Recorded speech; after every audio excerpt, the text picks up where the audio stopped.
அப்படிங்க டைட் போடும்போது இப்போ இருபது காப்போ சரிங்க சாமி பண்ணி நிற்கிறேன் சாமி.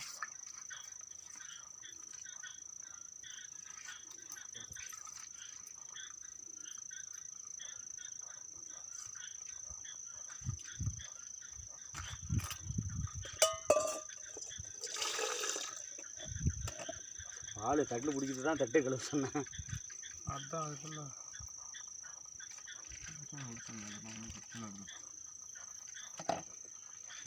அப்படி பின்னால் தயிர் போடும்போது சந்தனம் பிடிச்சி சந்தனம் பிடிச்சி போடும்போது அப்படி. ஓம் நம சிவாய. ஞான கைலாய மகளிங்க நந்திமலை. இன்றைக்கு வந்து பௌர்ணமி. இன்னைக்கு அதாவது 18வது பௌர்ணமி கிரிவலம். இன்னைக்கு கீழே அன்னதானம் நடந்துட்டுருக்கு. அன்னதானத்தை முடிச்சுட்டு அன்னதானம் முடிக்கல, அன்னதானம் போயிட்டே இருக்குது. இப்போ நாங்கள் மேலே வந்திருக்கோம். சென்னையிலேருந்து குமார் ஐயா, திருப்பதி, அப்புறம் அவங்க நண்பர் மாதேஷ் எல்லாம் இங்கே மேலே வந்திருக்கோம். இப்போ நைட் பூஜை பண்ணிட்டுருக்கோம். இது கங்கையில் இருக்கிறது. இப்போ நாகங்காதீஸ்வரங்க மேலே வந்து ஓம் சர்வநேர குபேர் கைலாசனா ஓம் சர்வசக்தி. எனவே அதாவது வந்து கண்டிப்பாக எல்லா ஊர்லேயும் சிவனை வைத்து பிரதோஷம் பௌர்ணமிக்கெல்லாம் பூஜை செய்யுங்க. சிவராத்திரிலாம் அதாவது மனித வாழ்க்கையில் வந்து சிவனுக்கு பூஜை செய்கிறவங்க மட்டும்தான் மனிதன். அப்படி இல்லைன்னா என்ன பண்ண மிருகந்தான் அவன். ஏன்னா உழைச்சா பணம் வந்துடும், பணம் இருந்தால் நம்ம எல்லாத்தையும் அடைஞ்சிடலான்றதெல்லாம் நடக்காத காரியம். அது சிவனர்கள் இல்லாமல் எவனுமே இந்த புவியில் வாழ முடியாது. அப்படி வாழ்ந்தாலும் கொஞ்ச நாள் வாழ்ந்துட்டு இந்த தாமரை இளமையில் பார்த்தீங்கன்னா தண்ணி இருக்கும், அது தாமரைக்கே ஒட்டாது. அதுபோல் வந்து பார்த்தா மனிதன் வாழ்வான், வாழ்ந்தாலும் என் புண்ணியெல்லாம் போயிடும். புண்ணியம்னா சிவன்கிட்ட போக மாட்டான், செத்து போயிட்டு ஆயிலா பேயில பூலோகத்தில் அலைவான். சிவனர்கள் ஓம் நமசிவா பேச முடியல. எனக்கு வந்துட்டு ஓம் நமசிவா போச்சு.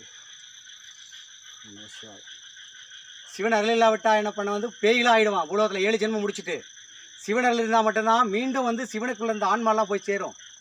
சிவனுக்குள்ள இருந்து தான் பூலோகத்துக்கு ஆன்மா வருது, மனிதனாக வரான், விலங்காக வருது, தாவரமாக வருது. மீண்டும் மனித வாழ்வை பூலோகத்தில் முடிச்சுட்டு சிவனுக்குள்ளே சேரணும்னா அதுக்கு சிவன் பூஜை இருக்கணும், தூய் உள்ளத்தோடு இருக்கணும். ஒரு நாள் ஏமாத்திரம் சிவனுக்கு பூஜை பண்ணால் பழிக்காது, பலன் கிடையாது. அதனால் கண்டிப்பாக சிவ பூஜை பிரதோஷ காலங்கள், பௌர்ணமி, சிவராத்திரி, அமாவாசை எல்லாமே பண்ணுங்க ஐயா. கண்டிப்பாக அம்மையப்பன் நல் கிடைக்கும். ஓம் நம சிவாய. திருச்சம்பலம் இருக்குது. பொருள் கொடுத்தவங்கலாம் வந்து பார்த்தாக்க சென்னையில் குமார் ஐயா வந்து பார்த்தா, அப்புறம் பவனேஸ்வர், சரஸ்வதி, பாலக்கோட்டில் வந்து பார்த்தா முருகன் பார்த்துக்கிட்டு இருக்காரு பாரி, அப்புறம் வந்து கோவிந்தராஜ் புறத்தூர் வந்து முழுகொண்ட மகன், இங்கே வந்து டிஎம்சி மல்லிகடை, பாலக்கோட்டில் பூக்கடை மாதேஷ், பூக்கடைக்காரன்னு இருக்காரு. அப்புறம் வந்து பார்த்தாக்கா அதான் இன்னும் சிலர் இருக்காங்க ஐயா. எனவே முருகன் இது ஆறுமுகம் நம்ம தம்பி பாலக்கோட்டில் இருக்கான், அவன் லாரி ஓட்டுறான். எனவே எல்லாருக்கும் நமச்சிவாய நல்லராசி. ஓம் நமச்சிவாய. திருச்சம்பலம். பிறகு வந்து சிவா சென்னையில் வந்து வானத்தை போலன்ற சீரியலோடைய வந்து மேனேஜர். அவன் வந்து இங்கே தான் எலும்புச்சென்னையில் தான் அவன், ஆனால் சென்னையில் இருக்கான். அந்த வானத்தை போல சீரியலோடைய மேனேஜர் அவன். என்றென்று புன்னகை போல பல சீரியல் பண்ணிகிட்டு இருக்கான்.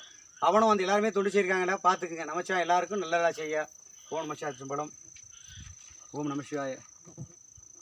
வானத்தை போல சீரியல் பண்ணுறாரா?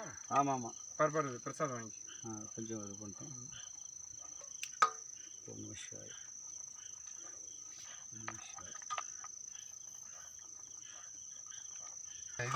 வயர் பேக்கில் இருக்குதா? வயர் பேக்கில் இருக்குது பாருங்க. எந்த ஊர் பற்றி வேணுமோ எடுத்துட்டு வந்து. Okay okay.